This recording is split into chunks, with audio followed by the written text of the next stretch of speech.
I'm in New York City, meeting left-wing activist and academic Norman Finkelstein, the son of Holocaust survivors, but also a harsh critic of Israel. For much of Finkelstein's career, he was a darling of the Palestinian cause.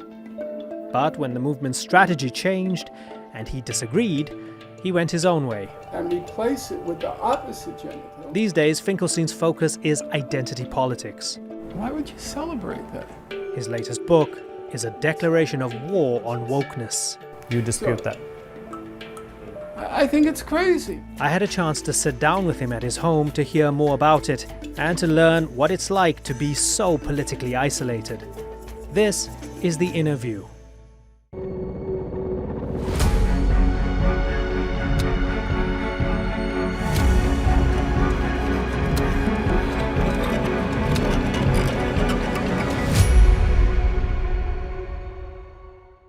Professor Norman Finkelstein, there are a lot of bridges that I want to cross with you, a lot of places to go, but let's first talk about your latest book.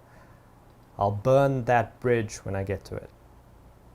What's your problem with cancel culture and what is termed woke these days? For the longest time, I didn't have a problem with it. I just ignored it. It seemed to be another college fad, of which I had experienced many in my day. I went through the period of political correctness, or what we call PC, and it seemed just another version of that, where people claim to be enlightened, the vanguard, and they're going to educate those who are suffering from all sorts of delusions and what we used to call back in the day false consciousness. So I didn't pay much attention to it. But then it became painfully obvious that it was politically a very pernicious phenomenon. And that was very blatant during the 2016 and 2020 Democratic primary runs of Bernie Sanders. The Bernie Sanders phenomenon was unique in my lifetime. It was the first class-based political insurgency in the United States since before World War II. And it demonstrated that we had reached a critical mass of Americans who were very dissatisfied with the way our system was unfolding. Indeed, they were so dissatisfied that mostly young people were willing to embrace a 78-year-old Jew from Brooklyn who called himself a democratic socialist. And this Bernie Sanders went on television night after night, because he was a prominent figure in the primaries, denouncing what he called Big Pharma as a bunch of crooks, calling Wall Street a gang of crooks, naming names like Goldman Sachs, and his message was really resonating. And then lo and behold, these woke folks who are supposedly leftists and progressives and the cutting edge of radical politics, one after another, be it a Ta-Nehisi Coates, who denounced Bernie Sanders for being weak on the black reparations question, or Gloria Steinem saying, oh, those girls, they just go to the Bernie rallies to meet the boys. And Gloria Steinem was the icon of feminism. But at that moment, it became obvious that this was not just another marginal college fad or fad in academia, but it was a really pernicious force in our society, political force. And that then caused me to read some of the iconic texts of woke politics. And I reached the conclusion that at bottom, woke politics is a right-wing phenomenon. It has nothing to do with left politics at all. It's a instrument of the Democratic Party. See, the big difference between political correctness and woke politics is political correctness was really marginal. A few campus radicals. But the Democratic Party has instrumentalized identity politics. It's using identity politics to displace what was once its base, namely the trade union movement. And now identity politics has real institutional force behind it, really formidable institutional force. Identity politics is the Democratic Party. Identity politics is the New York Times. Identity politics is the New Yorker magazine. Identity politics is Atlantic magazine. Identity politics has infiltrated most of what you would call liberal culture. And so its impact and the dangers it poses are much more significant than in my day with political correctness. So identity politics as a lens through which to approach everything, whether on race, gender, but not class. Right. Well, I think that what you just said is the crucial point. To displace class. It's identity politics was always part of the left in the sense that it was considered on the left a matter of it was just a natural thing. You were supposed to support the African American struggle in the United States. You were supposed to support the women's struggle in the United States. That was just part and parcel of being a leftist. Identity politics has appropriated those causes, the women's question, the Negro question, as it was called in my day, but have lopped off the class element. Without the elites having to give up any of their privilege. Yeah, so you say the right thing and it sounds cool and right. People feel nice about themselves. Yes. But nothing changes. But what makes you think this is a top-down thing and not something that's bubbled up from the bottom?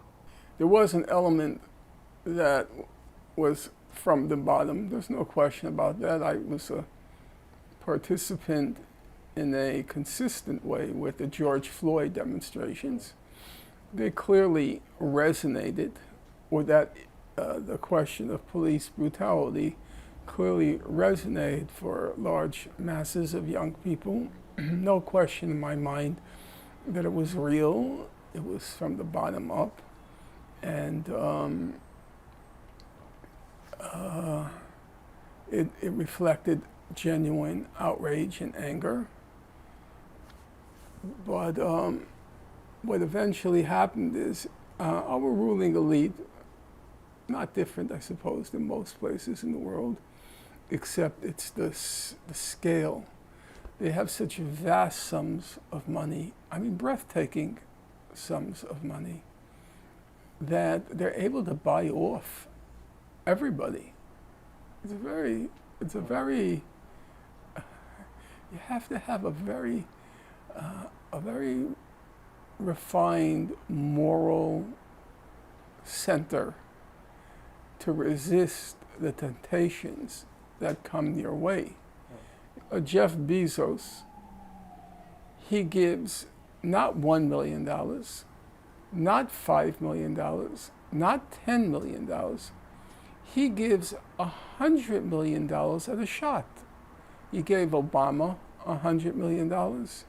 He gave this CNN black commentator Van Jones $100 million. Jack Dorsey, the former CEO of Twitter, he gave Ibram X. Kendi $10 million. And as I said, it's very hard to resist those sums. Why are they giving that money? What do you think is the driving force behind it? It's perfectly obvious. It's called a life insurance policy. But that's true. If you're Jeff Bezos, you're a reasonably intelligent person, and you know at some point along the way, there's going to be a nationwide strike of Amazon. That's as inevitable as the sun rising in the morning and the sun setting in the evening. There will be a nationwide strike of Amazon workers. Now, here's a simple question. Where do you think Barack Obama is going to stand on that strike?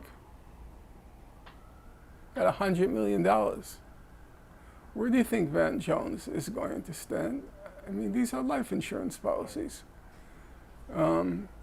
So my point is, the Black Lives Matter, it began as, like you said, it wasn't a conspiracy from above. It was a real outrage at the grassroots. But before you knew it, all the leaders, or the designated leaders by the ruling elite, they were buying homes on real estate, buying sprees. One of them is doing Cadillac commercials. Right. Then they start showing up at the Grammys, and they're showing up at the Oscars, and they're showing up at the Emmys. And you know. So you feel like if you're that respected by the elite, maybe you've been co-opted. Do you think they know they've been co-opted or not? I think that the human capacity for self-delusion is infinite, and you can convince yourself of anything. For me, as a person of the left always meant sacrifice for the cause. That you had to, as it were, pay your dues. So here is Rosa Luxemburg, and Rosa Luxemburg grew up in a middle-class family. Smartest student in her high school. She would have won the gold medal, except that they said she was politically too far to the left, or a troublemaker. Like Lenin was, by Russian standards, he was a nobleman. He too, gold medal in high school. He actually won it. He wasn't as politically active. So, Rosa, woman of really quite extraordinary mental capacity, one of the first women in the world to get a PhD in economics at the University, I think, of Geneva. And she spends most of her adult life in jail. Does she ever complain about it? It was not even within their thought process to complain. So you believe there's no personal sacrifice with any of these sorts of leaders these days? It's not on evidence. It's what the old expression, having your cake and eating it. You're not sacrificed. So already at that level, my instincts told me this isn't a left, as the leftist tradition has identified it. Paul Robeson was the most famous man in the world after Franklin Delano Roosevelt. He linked his fortunes with the Soviet Union. He linked his fortunes with the left. His whole career was destroyed. I don't see careers being destroyed. I see careers being inflated. Okay, so let me move this on a little bit Right. and then ask you, I don't see you on MSNBC or Fox or I've never been CNN, on television. especially not promoting this book. They probably wouldn't touch I've never you. been on television. You have had a lot of damage to your reputation, perhaps, your career. I'm You were not sure denied about tenure. that, Or actually. maybe not from your personal perspective, Mm. but in terms of smear campaigns Yeah. in the aftermath of the Holocaust industry, taking on Dershowitz, your critical views of BDS later on. Tell me a little bit about the personal cost on you Look, over that time. I'm a person of the left. You know, I just said it a moment ago. You don't talk about personal costs. It comes with the turf. When Rosa Luxemburg, she once wrote, "When I die, I hope it'll be either in a street fight, at my post, or in prison." That was the ethic of the left. Of course, by those standards, I lived a charmed life. But you don't talk about your sacrifices. It's like talking about breathing. No, I'm serious. That is what it meant to be a person of the left. And it's a very striking thing to me when I read the letters, the correspondence, the personal correspondence of people on the left. Nobody ever talks about. There's no self-pity. There's no self-pity, but does it hurt? So, for example, as a It frustrates. son of Holocaust survivors, both sides of your family,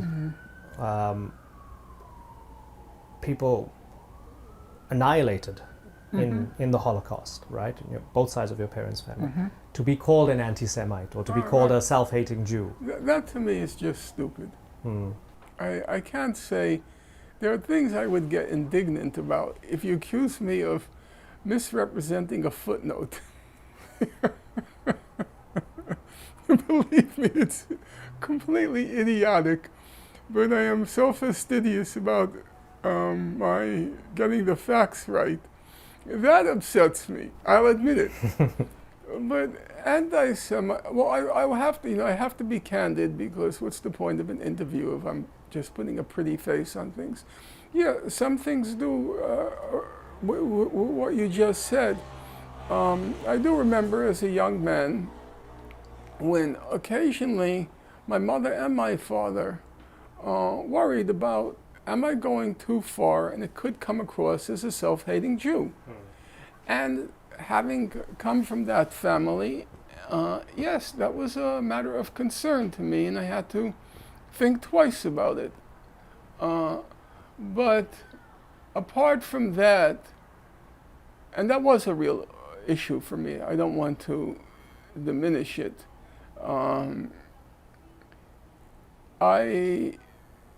When I hear things like, okay, let me take one that I find, the one I don't have a problem with, the one that doesn't get under my skin, when I'm called a Holocaust denier, okay?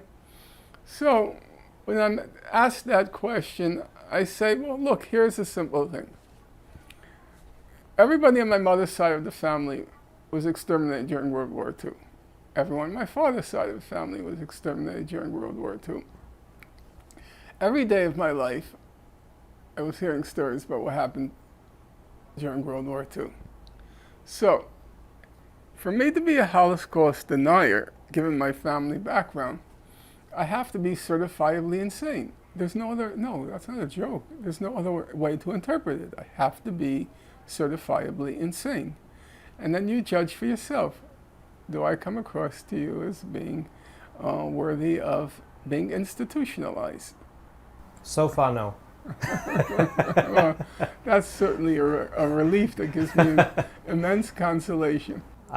Because we don't have too much time left, do you feel a sense of personal regret that your relationship with many people who support the Palestinian cause seems to be somewhat soured since you criticized the boycott, divestment, and sanctions movement for its tactics and as a vehicle for ending the occupation? Absolutely not. Because, I remember Mehdi Hassan, he once commented that I was a rock star, I had been a rock star in the Palestine solidarity movement, as in big fish in small sea. Let's not get carried away. That's my editorializing, not Mehdi. And I actually, yeah, it's a good feeling to be respected, so long as you feel like you earned the respect. And I never felt I earned the respect, but I felt I did my best. I was not Noam Chomsky. I was painfully aware of that because I would count him as one of my closest friends for 40 years. I knew where his intellect stood, and I knew where mine stood. So I can never say I earned the respect because I know what it means to be a titanic mind. However, I did my best. So the fact that people respected the fact that I did my best, it was a good feeling. However, it was never a popularity contest for me. I started out when you would talk to 5 or 6 people in a classroom when you were invited to speak. And if I really sought popularity, there was another route to it. I was reasonably intelligent, and as a young man, I was quite good looking, and that counts in the real world. So I could have found my way in a quote unquote respectable position. It was possible. And if I did not go that route, it was, in my opinion, fairly clear that popularity was not my priority, or even my second priority, or even my third priority.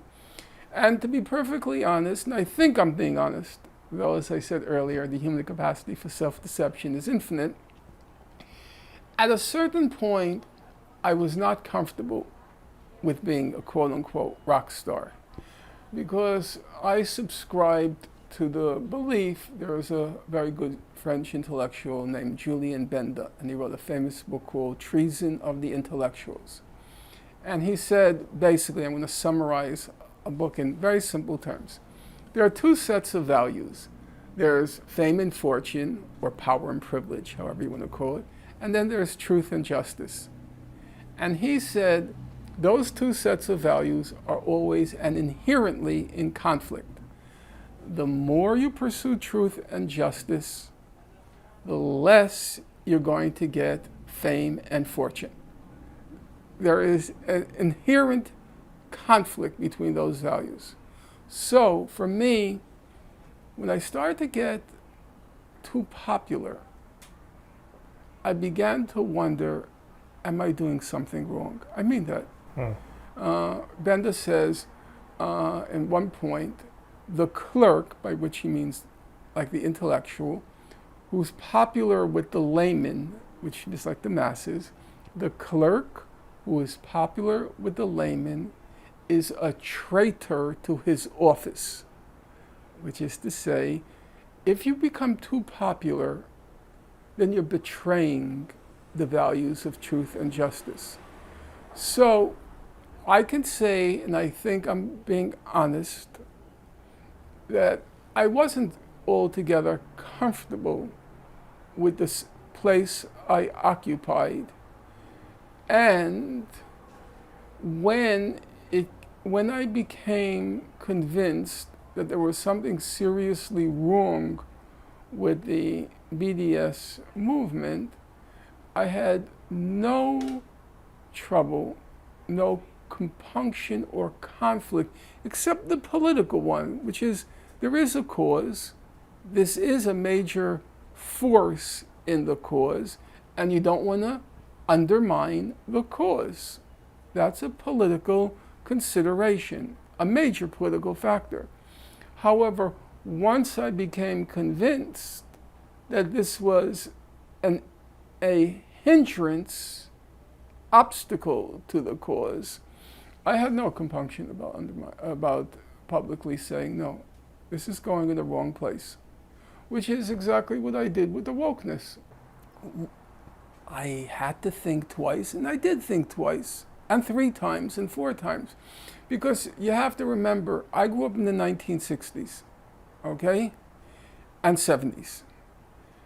And I experienced a complete overturning of values. You know, in my day, up until 1986, homosexuality was considered a mental illness, and it was illegal to have sexual, what was called in the Supreme Court decisions, what's called same-sex sodomy.